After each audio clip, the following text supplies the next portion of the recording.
उन्हाळा वाढतोय आणि पाण्याची टंचाईही. पण घरात रोज वापरलं जाणारं हजारो लिटर पाणी पुन्हा वापरता आलं तर? याच विचारातून पुण्यातील अभिजित साठे यांनी 2016 मध्ये जलसेवकची स्थापना केली. ग्रे वॉटर रिसायकलिंग सोल्युशन विकसित करून घरगुती सांडपाण्याचा पुनर्वापर त्यांनी शक्य केला.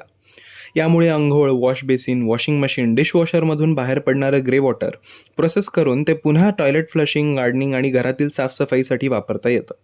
म्हणजेच रोज वाया जाणारं पाणी पुन्हा उपयोगात येतं.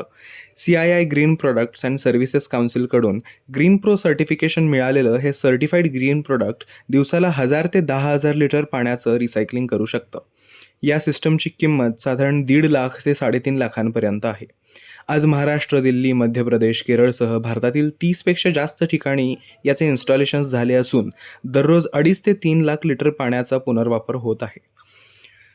इंडियन इन्स्टिट्यूट ऑफ टेक्नॉलॉजी मद्रासमधून एमटेक आणि अमेरिकेत मेकॅनिकल इंजिनिअरिंगमध्ये PhD पूर्ण केलेल्या अभिजित यांनी मोठ्या शहरातील अनुभव वापरून एक कॉम्पॅक्ट, ऑटोमेटेड आणि अफोर्डेबल सोल्युशन तयार केलं. आज हे स्टार्टअप पर्यावरण संवर्धनासोबतच 4 ते 5 जणांना रोजगार देत 50 लाखांचा रेव्हेन्यूही कमावत आहे.